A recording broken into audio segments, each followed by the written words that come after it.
पिछले दिनों YouTube versus TikTok का ट्रेंड बहुत वायरल था। इस बीच कैरी मिनाटी के एक वीडियो ने 78 मिलियन व्यूज़ छुए। अब वो वीडियो इतने व्यूज़ डिज़र्व करता था या नहीं करता था वो तो आपका डिसीजन है। लेकिन इस बीच कैरी मिनाटी को उन लोगों ने भी सपोर्ट किया जो कैरी मिनाटी से नफरत करते थे, और टिकटॉक को 1 स्टार रेटिंग उन लोगों ने भी दी जो पिछले 150 साल से टिकटॉक चला रहे हैं। मैंने ये चैनल ऐसे टॉपिक्स पर बात करने के लिए नहीं बनाया है, पर इससे सिर्फ मैं आपको ये एग्जांपल देना चाहता हूँ कि एडवर्टीजमेंट और ट्रेंड का हमारे दिमाग पर कितना गहरा असर पड़ता है। इंसान एक ऐसी प्रजाति है जो भीड़ में चलना पसंद करता है। जो भीड़ करती है वही आप करते हैं। जिन लोगों को टिकटॉक कुछ खास पसंद नहीं था उन लोगों ने टिकटॉक को कभी 1 स्टार रेटिंग नहीं दी थी, पर क्योंकि इस समय आस पड़ोस के लोग उसको 1 स्टार रेटिंग दे रहे थे तो उन्होंने भी भीड़ का रुख देखते हुए यही किया। आज की दुनिया में मीम पेजेस और म्यूज़िक यूथ को कंट्रोल करने का ब्रह्मास्त्र है। आप वही एक्शंस करते हैं जो ये इंडस्ट्रीज़ करवाना चाहती हैं। उसके बाद आप मार्केट को उसी नज़रिए से देखते हैं जैसे इंडस्ट्रीज़ आपको दिखाना चाहती हैं, और फाइनली आप मार्केट में जाकर भी वही खरीदते हैं जो ये इंडस्ट्रीज़ आपको खरीदवाना चाहती हैं। कहने का मतलब कि आज आपके दिमाग और इंडिविजुअल पर्सनैलिटी की कोई कीमत नहीं है। आप केवल एक रोबोट हैं जिसको एडवर्टीजमेंट देखने के लिए ही बनाया गया है। एडवर्टीजमेंट का हमारे दिमाग पर कितना गहरा असर पड़ता है ये एक्सप्लेन करने के लिए 1988 में एक मूवी आई थी जिसका नाम था दे लिव। अगर आप इस मूवी को न्यू वर्ल्ड ऑर्डर और द ऑर्डर ऑफ इल्यूमिनाटी और रेप्टिलियंस के नॉलेज के बिना देखने जाएंगे तो आपको इसमें छुपे सबलिमिनल मैसेजेस कभी समझ में नहीं आने वाले। तो आज के इस वीडियो में मैं मूवी के कुछ सीन्स के रिलेशन में ये एक्सप्लेन करने वाला हूँ कि द ऑर्डर ऑफ इल्यूमिनाटी की शुरुआत क्यों और कैसे हुई, और आज की डेट में ये क्या कर रहे हैं। तो बने रहिए इस वीडियो में जिससे आपको ये पता चल सके कि क्या ये दुनिया उतनी सिंपल है जितनी आपको दिखती है, या आपकी आंखों के पीछे कुछ और ही चल रहा है।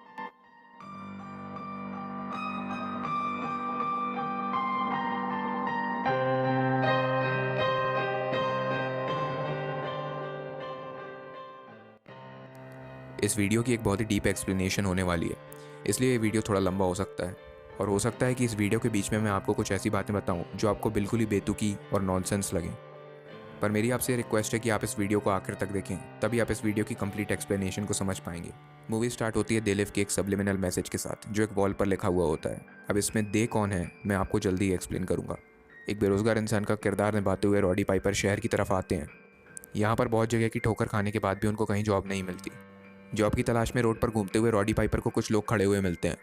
इन लोगों को चर्च का एक पादरी ये एक्सप्लेन कर रहा होता है कि कैसे कुछ मुट्ठी भर लोग ही पूरी दुनिया पर राज कर रहे हैं, और वो कैसे एडवर्टीजमेंट से पूरी दुनिया को कंट्रोल करते हैं, चाहे वो एडवर्टीजमेंट इतना हानिकारक ही क्यों ना हो जिससे आम लोगों की जान को भी खतरा हो। अब हर आम बेरोजगार इंसान की तरह रॉडी पाइपर इन सभी बातों को बेतुका समझते हैं और वहाँ से चले जाते हैं क्योंकि उनको अभी अपनी दाल रोटी की ज़्यादा चिंता है। अगले सीन में एक इंसान दिखाया जाता है जो टेलीविजन को ऐसे देख रहा होता है मान लो जैसे वो हिप्नोटाइज हो गया हो। वहीं सड़क किनारे बैठा हुआ एक गरीब आदमी घर में रखे हुए एक टेलीविजन के अंदर के एक कमर्शियल को देख रहा होता है। इस कमर्शियल में एक औरत फेम के बारे में बता रही होती है और ऐसा दर्शा रही होती है जैसे फेमस होना बहुत ही कमाल की चीज़ है। All I ever have to do is be famous. People watch me and they love me. And I never. अब अभी तक की इस मूवी का एक्सप्लेनेशन मैं आपको इस तरीके से देना चाहूँगा कि आज के ज़माने में हर कोई फेमस होना चाहता है। ये मूवी 1988 की है और उस वक्त टेलीविज़न ही एकमात्र ऐसा माध्यम था जहाँ से फेमस हुआ जा सकता था, पर आज के ज़माने में हमारे हाथ में मोबाइल फ़ोन है। आज के ज़माने में हर कोई फेमस होना चाहता है। जब हम किसी सेलिब्रिटी का इंस्टाग्राम अकाउंट देखते हैं तो उस पर आई हुए लाइक्स देखकर हमें भी इनसिक्योरिटी होती है कि काश हमारे पास भी इतने लाइक्स होते। बट रियलिटी तो यह है कि इन लाइक्स का फिजिकल मीनिंग कुछ नहीं है, ये एक नकली दुनिया है। हम इस नकली दुनिया की खुशी पाने के लिए अपना असली पैसा बर्बाद कर देते हैं। महंगे महंगे एंड्रॉयड, आईफोन और डीएसएलआर में अपना पैसा बर्बाद कर देते हैं। ये पैसा वापस से घूम फिर कर उन्हीं लोगों के पास जाता है जो लोग इस नकली दुनिया को बनाते हैं, और हम इन लोगों के मानसिक रूप से गुलाम हो जाते हैं। मूवी के अगले सीन में रॉडी पाइपर को एक कंस्ट्रक्शन साइट पर काम मिल जाता है और वहाँ पर इसका एक दोस्त भी बनता है जिसका नाम फ्रैंक होता है। फ्रैंक रॉडी को अपनी बस्ती में ले जाता है जहाँ खाने पीने की व्यवस्था होती है क्योंकि रॉडी के पास अपना घर नहीं होता। यहाँ पर हमें अमेरिका का वो हिस्सा देखने भी मिलता है जो हमें कभी टेलीविज़न पर दिखाया नहीं जाता, और केवल हम अपने देश की गरीबी को गाली बकते रहते हैं। मूवी के अगले सीन में रात हो जाती है और बस्ती के सभी लोग टेलीविज़न देख रहे होते हैं। तभी टेलीविज़न को हैक करके कोई इंसान अपने कुछ मैसेजेस भेजना चाहता है। ये इंसान उस कम्युनिटी का हेड होता है जो कम्युनिटी दुनिया की ऐसी कम्युनिटीज़ के खिलाफ काम कर रही होती है जो पूरी दुनिया को मानसिक गुलाम बनाने के पीछे पड़े हुए हैं। अब आपको मेरी सारी बातें बेतुका लगने लगेंगी, और इस मूवी में भी यही दिखाया है कि टेलीविज़न देख रहे सभी लोगों को ये बातें बकवास लगती हैं। इस सीन के बीच रॉडी पाइपर रोड के किनारे खड़े हुए होते हैं और वो चर्च के उसी अंधे फादर को देखते हैं जो कि मूवी की शुरुआत में रोड पे खड़े होकर भाषण दे रहा था। और जब वो उस फादर को ध्यान से देखते हैं तो उनको ये पता चलता है कि टेलीविज़न पर चल रहे इंसान के शब्द और उस फादर की लिपसिंग सेम है। वो फादर जो भी बोलता जा रहा है वही टेलीविज़न पर ब्रॉडकास्ट हो रहा है। अगले सीन में कुछ लोग आते हैं और उस फादर को पकड़ के एक बिल्डिंग के अंदर ले जाते हैं। इस सीन के पीछे सबलिमिनल मैसेज ये हो सकता है कि वर्ल्ड पॉलिटिक्स से लेकर रोज़मर्रा की खबरों तक मीडिया इंडस्ट्री लगभग सभी चीज़ें झूठ ही बताती है। पर कुछ लोग इस इंडस्ट्री में ऐसे भी हैं जो पूरी दुनिया के सामने सच्चाई लाना चाहते हैं, पर ऐसे लोगों को या तो मरवा दिया जाता है या फिर कभी सामने नहीं आने दिया जाता। अब पिछले दिनों मैं नॉस्ट्राडामस की कुछ भविष्यवाणियों के ऊपर इंटरनेट पर रिसर्च कर रहा था। इस बीच मुझको एक इंडियन टीवी न्यूज़ चैनल का आर्टिकल मिला। इस आर्टिकल में ये लिखा हुआ था कि नॉस्ट्राडामस की नरेंद्र मोदी के बारे में क्या प्रेडिक्शंस हैं। इस आर्टिकल को पढ़ने से पहले मुझको ये लग रहा था कि नॉस्ट्राडामस ने किसी लीडर के बारे में एक्सप्लेन करा होगा जिसको ये न्यूज़ चैनल वाले नरेंद्र मोदी से लिंक कर रहे हैं। पर इस आर्टिकल को पढ़ते वक्त मुझको ये पता चला कि यहाँ नॉस्ट्राडामस की भविष्यवाणियों को इस तरीके से घुमा फिरा कर दिखाया जा रहा है जैसे नॉस्ट्राडामस ने खुद नरेंद्र मोदी को अपनी आंखों से देखा हो। और मैं 100% श्योरिटी के साथ ये कह सकता हूँ कि वो एक फेक आर्टिकल था और नॉस्ट्राडामस ने नरेंद्र मोदी के बारे में ऐसी कोई भविष्यवाणी नहीं की। बड़ी बड़ी पार्टीज़ अपने लीडर्स के इन्फ्लुएंस को बढ़ाने के लिए ऐसे मीडिया पेजेस को खरीद लेती हैं, पर इस इंडस्ट्री में कुछ ऐसे लोग भी हैं जो पैसे का लालच ना खा के दुनिया के सामने सच्चाई लाना चाहते हैं, पर उनको लाने नहीं दिया जाता है, और वही इस सीन में एक्सप्लेन किया गया है। अब अगले दिन सुबह हो जाती है और रॉडी पाइपर उस बिल्डिंग की मिस्ट्री जानने के लिए उसके अंदर जाते हैं। जब वो अंदर जाते हैं तो उनको दीवार पर एक मैसेज लिखा हुआ दिखता है, they live we sleep. Roddy को एक सीक्रेट गेट मिलता है जिस गेट को तोड़ने के बाद वो एक ऐसी जगह पर पहुंच जाते हैं जहां पर सभी वो लोग होते हैं जो टेलीविज़न को हैक करके अपने मैसेजेस जनता तक पहुंचाना चाहते हैं।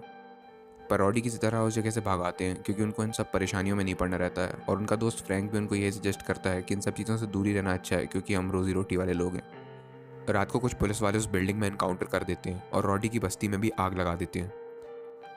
इस सीन के द्वारा इस पिक्चर में ये दिखाया गया है कि अमीर लोगों की लड़ाई के बीच हमेशा गरीबी पिसते हैं। उस फादर को अरेस्ट कर लिया जाता है, सब लोग बस्ती छोड़कर भाग जाते हैं और रॉडी भी एक जगह छुप जाते हैं। अगले सीन में सुबह हो जाती है और सभी गरीब लोग राख में से अपना अपना बचा कुचा सामान बटोर रहे होते हैं। इसी बीच रॉडी को क्यूरियोसिटी होती है कि आखिर उस बिल्डिंग के अंदर था क्या, और वो उसको खोजने के लिए उस बिल्डिंग के अंदर चले जाते हैं। उस बिल्डिंग के अंदर उनको सभी सामान टूटा फूटा और जला हुआ दिखता है, पर वहाँ पर एक कार्टून बॉक्स पड़ा हुआ होता है जिसको रॉडी उठाकर अपने साथ बाहर ले आते हैं। क्योंकि रॉडी एक गरीब आदमी होते हैं, वो सोचते हैं कि इसके अंदर कुछ काम की चीज़ मिलेगी, पर उस बॉक्स के अंदर केवल ब्लैक सनग्लासेस ही मिलते हैं जिसको देखकर रॉडी बहुत डिसअपॉइंट होते हैं। अब वो उस बॉक्स को वहीं छुपा देते हैं और उनमें से एक ब्लैक सनग्लास को पहनकर रोड पर निकल जाते हैं, और यहीं से असली पिक्चर चालू होती है।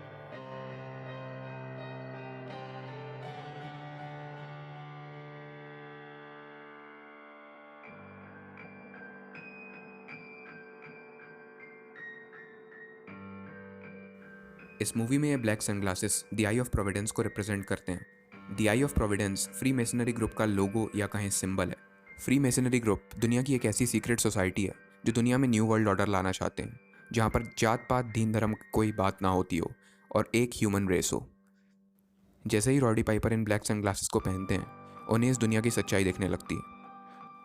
अब आप में से कई लोगों को ये बातें बहुत ही बेतुकी लग रही होंगी, लेकिन इस मूवी के माध्यम से सिर्फ ये बताने की कोशिश की गई है कि एडवर्टीज़मेंट की दुनिया हमारे दिमाग को दिन रात कैसे ब्रेन वॉश करती है, जिससे हम वो खरीदने पर भी मजबूर हो जाते हैं जिसका हमारे जीवन में कोई अच्छा इफेक्ट नहीं होता है। रॉडी जैसे ही इन ब्लैक सनग्लासेस को अपनी आंखों पर लगाते हैं तो उनको पूरे मार्केट की रियलिटी दिखने लगती है। इस सीन को आप इस चीज़ से रिलेट कर सकते हैं कि फॉर एग्जांपल आपने पिछले साल 20,000 रुपये का कोई मोबाइल फ़ोन खरीदा था। अब इस साल 25,000 रुपये में उससे बहुत अच्छा मोबाइल फ़ोन अवेलेबल है। आपको उस मोबाइल फ़ोन को खरीदने की इच्छा होती है, जिससे आप अपना पुराना मोबाइल फ़ोन सेकंड हैंड बेच के उस नए वाले को खरीद लेते हैं। बट रियलिटी तो यह है कि आपको उस मोबाइल फ़ोन की कोई ज़रूरत ही नहीं थी, पर मार्केट ने आपको इतनी बुरी तरीके से ब्रेन वॉश किया कि आप उस मोबाइल फ़ोन को खरीदने के लिए मजबूर हो गए, क्योंकि आप इन एडवर्टीजमेंट्स के मानसिक गुलाम हो चुके हैं। अब रॉडी इस दुनिया की सच्चाई देख ही रहे होते हैं, तभी इस मूवी का सबसे वियर्ड पर सबसे ज़्यादा इंटरेस्टिंग सीन आता है।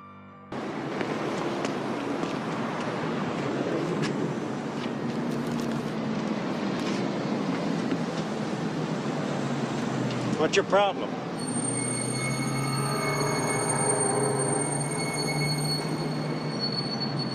I said, what's your problem?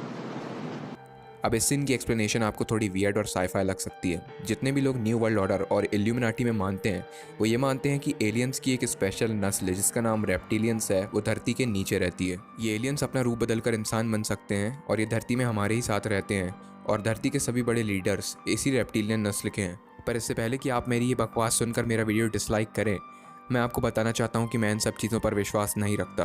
इस सीन के माध्यम से ये बताने की कोशिश की जा रही है कि सोसाइटी के जो अमीर लोग हैं, जो बहुत सारा पैसा कमा चुके हैं, लेकिन अपने पैसे के लालच को पूरा करने के लिए गरीब लोगों को कंटिन्यूसली एक्सप्लॉइट करते रहते हैं, उनका छुपा हुआ चेहरा इन ग्लासेस से देखा जा सकता है। तो इनडायरेक्टली फ्री मेसनरी ग्रुप हमें खुद को उसमें ज्वाइन करने के लिए यहाँ पे इंडिकेशन दे रहा है। इन ग्लासेस को पहनने के बाद रॉडी को दुनिया की सच्चाई दिखने लगती है और वो सीक्रेट सोसाइटी को ज्वाइन कर लेते हैं जो इन सभी इविल फोर्सेस से लड़ने का काम करती है। अब रॉडी इस बीच कुछ लोगों का मर्डर करते हैं, कई जगह पर तोड़फोड़ करते हैं, पुलिस वालों से लड़ते हैं, अरेस्ट होने से बचते हैं, भागते हैं, एक औरत को किडनैप करते हैं, उसकी गाड़ी में बैठते हैं और उसी के घर चले जाते हैं। वो इस औरत को ये समझाने की कोशिश करते हैं कि वो कैसे इन ग्लासेस से रियलिटी देख सकते हैं, पर वो औरत इनकी बातों को बेतुका समझती है और इन्हें खिड़की से धक्का दे देती है और पुलिस को फ़ोन लगा देती है। रॉडी भागकर वापस अपने दोस्त फ्रैंक के पास पहुंचते हैं जो कंस्ट्रक्शन साइट पर काम कर रहा होता है। वो फ्रैंक को ये समझाने की कोशिश करते हैं कि कैसे कुछ सीक्रेट सोसाइटीज़ इस दुनिया पर राज कर रही हैं और हमें उनके खिलाफ लड़ना पड़ेगा। फ्रैंक इन सब बातों को बकवास समझता है और इसी बात को लेकर रॉडी और फ्रैंक के बीच एक लड़ाई हो जाती है जिसमें दोनों एक दूसरे को बहुत पीटते हैं।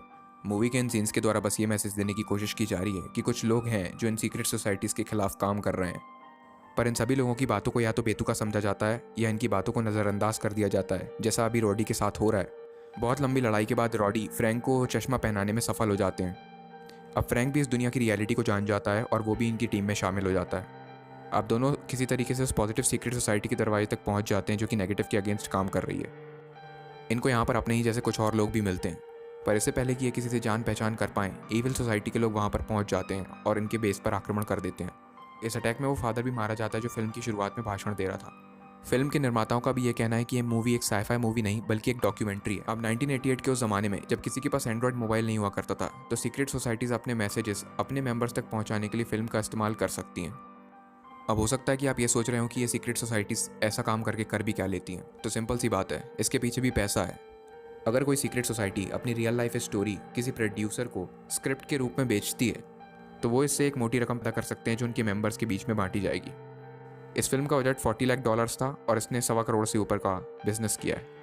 इससे उन सोसाइटीज़ ने पैसा भी कमा लिया और फाइनली अपना मैसेज भी पहुंचा दिया जो वो जनता तक पहुंचाना चाहते थे, क्योंकि एडवर्टीजमेंट से फाइट करने के लिए एडवर्टीजमेंट ही करना पड़ेगा।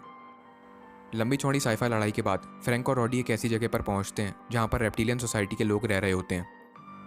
ये उस टावर की तलाश में होते हैं जो शहर में रेडिएशन फैलाकर लोगों का ब्रेन वॉश कर रहा होता है। बेशक ये सारी चीज़ें टोटल साइफाई हैं, पर इनको हम रियल लाइफ से कंपेयर करें तो ये पुराने ज़माने का टेलीविज़न और आज के ज़माने के मोबाइल की कहानी है।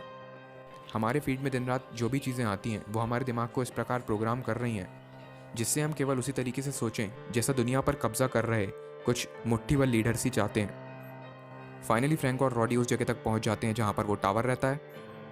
वो औरत जिसने रॉडी को पहले बालकनी से गिराया था वो इनकी दोस्त बन जाती है और वापस से धोखा देकर फ्रैंक को सर पे गोली मार देती है। रॉडी फाइनली टावर तक पहुंच जाता है और उस औरत को चकमा देते हुए टावर को उड़ा देता है। इस बीच पुलिस वहां पर पहुंचती है और रॉडी को गोली मार देती है और इस फिल्म के सभी किरदार मारे जाते हैं। पर इसके पीछे ये फिल्म जो मैसेज देना चाहती थी वो सिंपल यही है कि हमें अपने जीवन से उन सभी चीज़ों को अलग करना पड़ेगा जो एक्चुअल दुनिया में कोई सिग्निफिकेंस नहीं रखती।